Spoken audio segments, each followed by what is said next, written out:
Bonjour à tous, j'espère que vous allez bien. Aujourd'hui, je vais vous donner mes 3 petites astuces pour bien cadrer votre projet.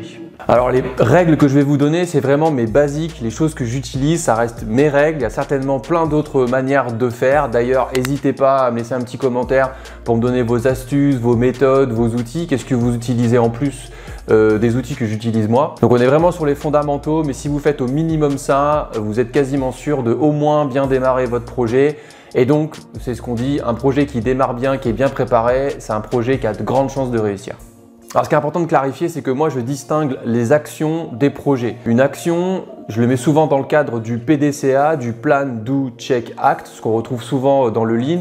Et c'est souvent quelque chose qu'on retrouve sur les plans d'action, qu'on va retrouver sur les tableaux de bord d'animation qui sont liés à des systèmes de management visuel et d'animation de la performance au quotidien.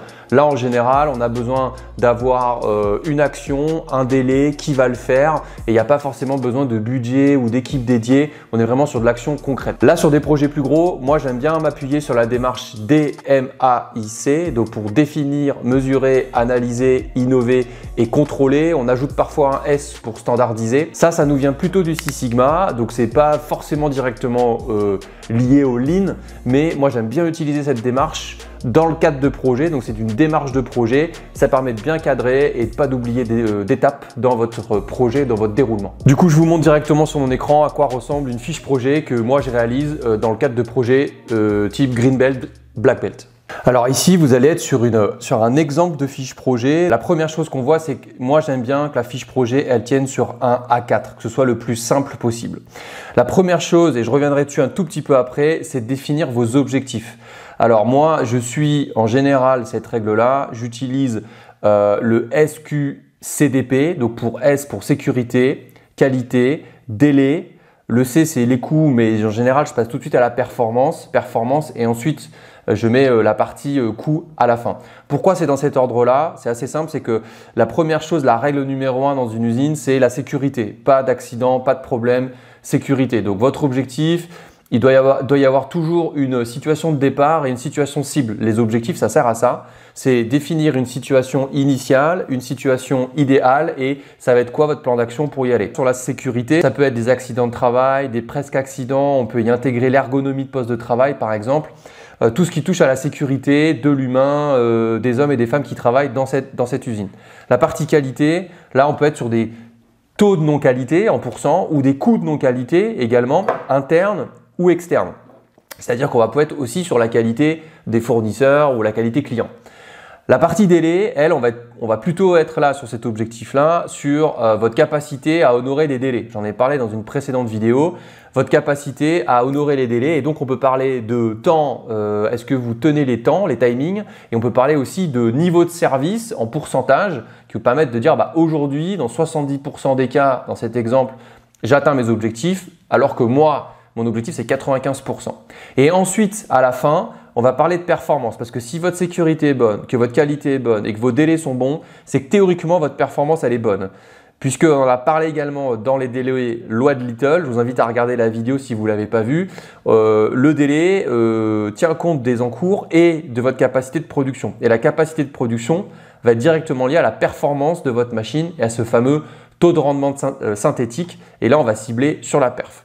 Donc, l'élément vraiment important, c'est la partie objectif. Vous pouvez avoir 1, 2, 3, 4, 5, 6 objectifs. Il ne faut pas trop en avoir non plus. Mais c'est là où on voit la différence entre une action et un gros projet. La deuxième partie qui est importante, c'est de définir votre périmètre. Sur quel produit, quelle famille de produits vous allez travailler. Est-ce que vous travaillez sur une large famille de produits, une famille restreinte? Donc moi, j'utilise la matrice ABC FMR.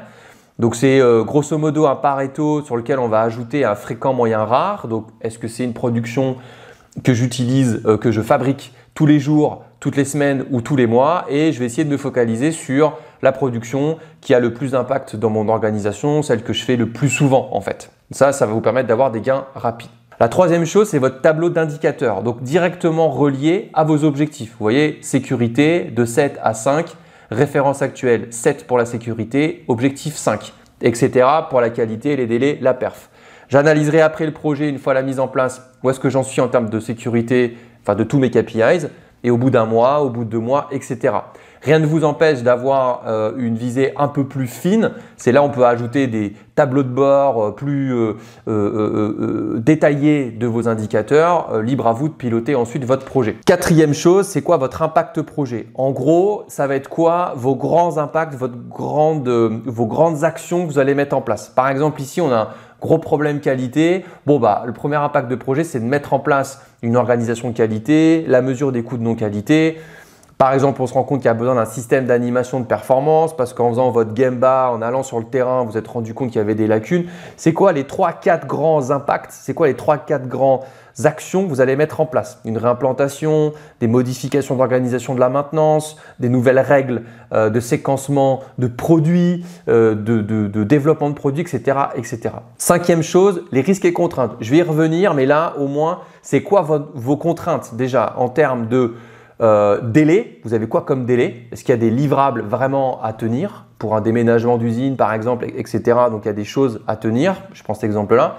Et est-ce que vous avez un budget d'investissement, de temps à passer? Ça, c'est important de comprendre ça. Et ensuite, la phase 6, on va être un hybride entre la phase, c'est la fin du D et le début du M. Moi, j'aime bien faire un brainstorming avec toute l'équipe et leur donner 2-3 post-it chacun et dire ok, quels sont les 3 plus gros problèmes que vous avez sur votre ligne de production. Et là, ça c'est intéressant. Ça vous permet de remonter les 3-4 grands thèmes et de voir si dans votre impact projet, vous les avez bien pris en compte. Ça permet de faire une pré-phase, un pré-diagnostic avant votre phase M où vous irez dans une mesure beaucoup plus fine. Donc, ce qu'on peut voir, c'est que cette fiche projet est divisée en 2 en fait. À droite, ça va être le futur, l'état cible idéal, et à gauche, on va être sur l'état existant. Pour définir un objectif, ce qui est important, c'est d'utiliser la méthode SMART. Je pense qu'il y a plein de gens qui la connaissent, mais en gros, un bon objectif, c'est qu'il soit spécifique, mesurable, atteignable et réaliste et temporellement défini dans le temps. Donc en gros, les objectifs, je souhaite améliorer la performance de mon atelier, ça c'est un objectif complètement flou. L'objectif, il doit être assez précis, spécifique. Augmenter la performance, c'est beaucoup trop flou. Donc, on va plutôt mettre un objectif précis de dire la performance, ça passe par la qualité. Je veux passer de combien à combien, ça c'est le M. La performance de mes machines, par exemple. Donc là, je veux passer de combien à combien de temps de changement de série, de TRS, de TRG, etc. Et idem sur tous les objectifs en fait. Et donc après, le A et le R, c'est juste vous dire est-ce que c'est des choses, vous connaissez les étapes pour atteindre les objectifs et est-ce que c'est réaliste dans le temps que vous avez et les moyens financiers. Ça, il faut absolument le faire avec l'équipe. La fiche projet, ça se fait en équipe également. Ne la faites pas toute seule. Donc, le deuxième élément après la fiche projet, c'est la partie risque. Alors moi, je fais des analyses de risque très simples. On n'est pas dans des analyses de risque très compliquées. Moi, j'utilise une méthode qui s'appelle la méthode TOHE pour est-ce qu'il y a des risques techniques, organisationnels, humains et économiques. Déjà, posez-vous la question de est-ce qu'il y a un risque dans chacune de ces catégories-là. Et ensuite, je vais tous vous les afficher également. C'est un exemple encore une fois. Est-ce que par exemple, ici, mon risque humain d'avoir un accompagnement au changement compliqué, des réticences, ça va donner une lenteur sur le projet. Le risque, c'est que le projet soit lent. C'est un risque fort. Pareil, je le fais en équipe avec des votes qui pensent que c'est un risque fort, moyen ou mini. Ensuite, quelles sont mes actions pour essayer de minimiser ce risque-là? Et ensuite, je minimise mon risque si je mets toutes ces actions-là en place. Bien tenir à jour cette fiche régulièrement pour voir si votre projet dérive ou non. Et le troisième élément, c'est quoi votre bonne équipe? Là, en général, moi, sur une équipe de 10 personnes, il faut au moins que la moitié de l'équipe soit des personnes du terrain, des personnes qui sont sur le processus, le fameux périmètre que vous ciblez. La moitié des personnes du terrain, donc si c'est un projet de service, les gens des services, si c'est un projet à la maintenance, les gens de la maintenance, si c'est un projet de production, les gens de la production. Ensuite, les services support, des personnes qui vont graviter autour de ce service, de cette ligne de production, par exemple, des gens de la maintenance, la logistique, la qualité, les achats, etc. Et puis ensuite, une partie gestion de projet dans lequel vous serez le chef de projet et ensuite un sponsor, le dirigeant, un responsable de service, etc., etc.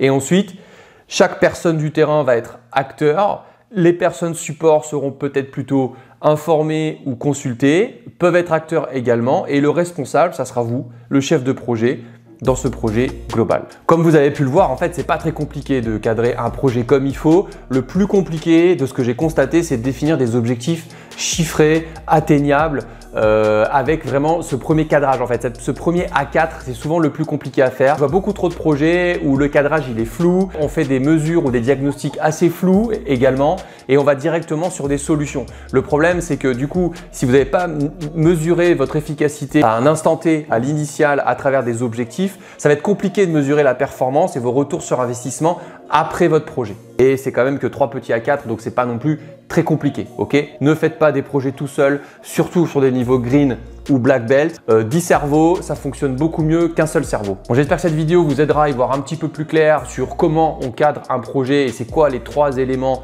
fondamentaux à avoir dans un cadrage projet. Je vous dis à très bientôt pour une prochaine vidéo. Ciao, ciao!